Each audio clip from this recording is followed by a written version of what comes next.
Chez Volkswagen, pour tout ce qui est sportif, en fait, il y a 3 étages à la fusée quand on parle de la Golf. Il y a d'abord la Golf GTI, vous la connaissez tous, qui fait aujourd'hui, après restylage, 265 chevaux. Il y a ensuite le deuxième étage, c'est la Golf GTI Club Sport, qui fait désormais 300 chevaux et qu'on vous a déjà présenté sur Caradisiac. Et le troisième étage de la fusée, c'est cette voiture qui est à côté de moi, c'est la Golf R. Alors désormais, c'est 333 chevaux, 420 Nm de couple, 1,0 à 100 en 4 secondes 8. Et on va découvrir ensemble qu'est-ce qui distingue cette version restylée de la précédente et qu'est-ce qui évolue techniquement.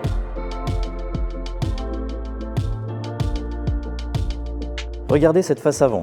On a des projecteurs qui sont légèrement affinés ici dans leur partie qui rejoint la calandre.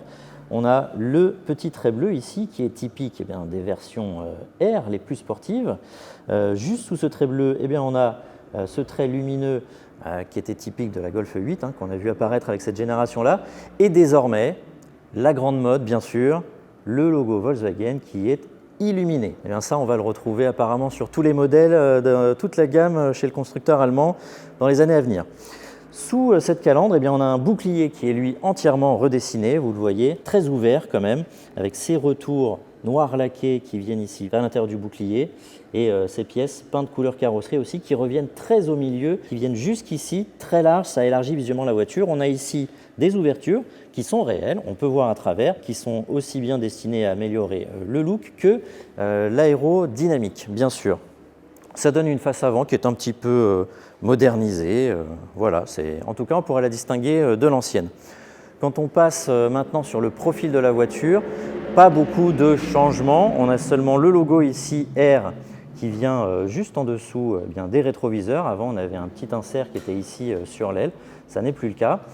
Et il faut que je vous parle de ces jantes. Ici, on a des jantes de 19 pouces optionnelles qui s'appellent Wagno. Wagno, c'est le nom du siège social de là où est développée la Golf R. Et elles sont forgées et donc beaucoup plus légères que les anciennes jantes. On gagne 2 kg par jante. Avant, c'était plus de 10 kg. Ça améliore le poids, déjà 4 kg pour la voiture en entier. Et les masses non suspendues. Et donc ça, c'est au bénéfice du dynamisme. Et petit détail, si ces jantes sont déjà en option, on a encore une option en plus avec le centre de roue qui désormais adopte le logo R au lieu du logo Volkswagen et regardez, il tourne, c'est-à-dire que quand la voiture roule, on le voit toujours de façon horizontale, il n'est plus en train de tourner. On est bien donc au volant d'une Golf R et on veut que ça se sache.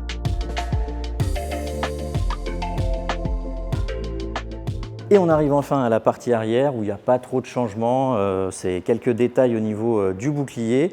On a quand même une nouvelle signature lumineuse au niveau des feux, que d'ailleurs on peut choisir, on a des petites animations quand on rentre dans sa voiture ou qu'on la ferme.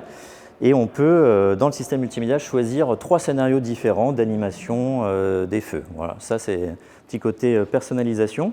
Le logo R qu'on retrouve ici et bien sûr ce haillon est surplombé par ce gros béquet aérodynamique.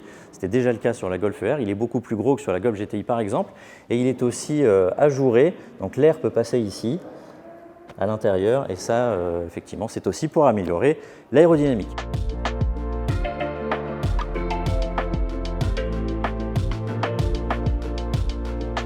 À l'intérieur de cette Golf R, pas de gros changements, en tout cas esthétiques. On retrouve les différences qu'on avait vues lors du restylage de la Golf 8 classique, dont un écran numérique conducteur de 10,2 pouces, dont les graphismes ont été revus, avec la possibilité de choisir, comme d'habitude, 3 vues différentes en appuyant sur le bouton View du volant. Et on a ce nouvel écran multimédia qui fait désormais 12,9 pouces, donc il est plus grand et il est intégré de façon différente à la planche de bord par rapport à précédemment, la version avant restylage. On a ici des plaquages de planche de bord en carbone qui sont véritables, mais c'est une option. Les sièges, eux, sont conservés de la présente génération, ce sont des sièges baquets. On a le petit logo R juste au niveau du dos et ces motifs qui sont désormais classiques dans la version R. Ce qui va plus changer en fait, ça va être le contenu du multimédia avec une nouvelle présentation. C'est le système MIB 4 de Volkswagen, un petit peu plus fluide, un petit peu plus rapide et surtout qui a moins de bugs que le précédent. On peut choisir des raccourcis aussi vers ses fonctions préférées. Quand on a des vues de la voiture, on a désormais vraiment une Golf R qui est affichée dans l'écran. Ce n'était pas le cas précédemment. Et on a aussi la possibilité d'avoir en face de soi des petits menus qui nous permettent de chronométrer par exemple son 0 à 100, le quart de miles et aussi les reprises de 80 à 120. On a donc un chronomètre intégré avec y compris la possibilité quand on fait du circuit d'avoir le positionnement GPS de la voiture qui est reconnu. On va dire que pour une voiture sportive, ça le fait plutôt bien. Pour ce qui est du reste, je ne vais pas vous reparler de la qualité des matériaux des assemblages de la Golf, ils sont plutôt bons. L'ambiance, elle, est effectivement plus sportive que dans une Golf classique, sans être non plus extrême, on va dire. On a quand même un volant qui est siglé R, on a les palettes qu'on retrouve pour passer les vitesses. Par contre, ce qu'on retrouve, peut-être un petit défaut, mais qui a été un peu amélioré, je vais vous expliquer pourquoi, c'est que dans cette Golf R, contrairement à la Golf 8 restylée, qui adopte un volant avec des boutons physiques, eh bien cette Golf R garde les boutons tactiles qu'on avait précédemment et qui avaient été un petit peu décriés. C'est-à-dire qu'on appuyait sur les boutons sans le vouloir. Alors là, c'est un petit peu moins possible parce qu'ils ont revu les lois du tactile. Pour activer par exemple le volant chauffant ou pour activer le mode air de la voiture, il faut vraiment appuyer plus fort et plus longtemps. Ça évite de faire des fausses manipulations. C'est un petit peu mieux, mais c'est vrai qu'on préfère les commandes quand même physiques de la Golf 8 classique. Bon, c'est comme ça, il faudra s'y faire. On a aussi quelques petits détails qui sont plutôt sympathiques. Si on veut démarrer la voiture et que ça se sache qu'elle fasse un peu de bruit, on a un système qui permet, si on appuie 1,5 seconde sur le bouton Start-Stop avant de mettre le pied sur le frein et de démarrer vraiment, eh bien le moteur il monte jusqu'à 2500 tours au démarrage. Et il ne faut pas que j'oublie de vous parler des modes de conduite. Donc avec ce restylage est apparu dans la Golf R un nouveau mode Eco qui permet d'un petit peu moins consommer, d'avoir un mode roue libre. Voilà, le mode confort lui est un petit peu plus confortable. On a le mode sport et on a le mode race qui se subdivise en mode drift. Ça, il y avait déjà. Et en mode spécial, ça, c'est un mode, c'est nouveau, ça permet de rouler sur le Nürburgring de façon spécifique parce que c'est un mode race, mais qui est un petit peu assoupli au niveau des suspensions. Et après, on a bien sûr le mode individuel qui permet de choisir ses propres réglages au niveau des suspensions, de la direction, de la sensibilité de l'accélérateur. Ça, c'est du classique. On y accède ici en appuyant sur la petite roue. Vous voyez, race, sport, confort. On peut même avoir des suspensions très très souples, sachant qu'on a les suspensions adaptatives qui sont de série dans cette Golf R.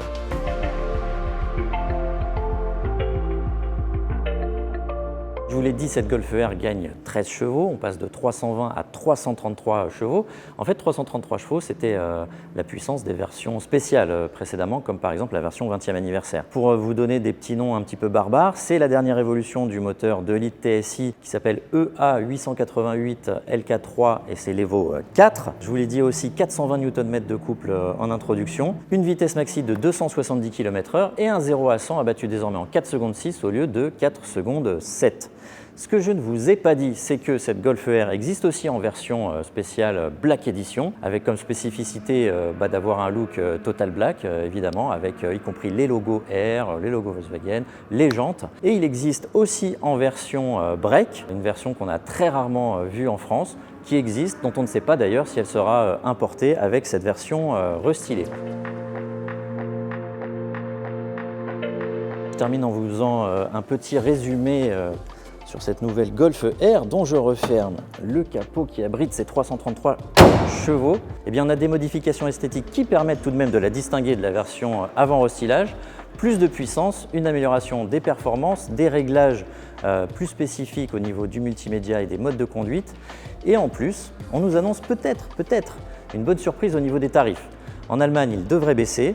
Eh bien, en France, ça devrait suivre.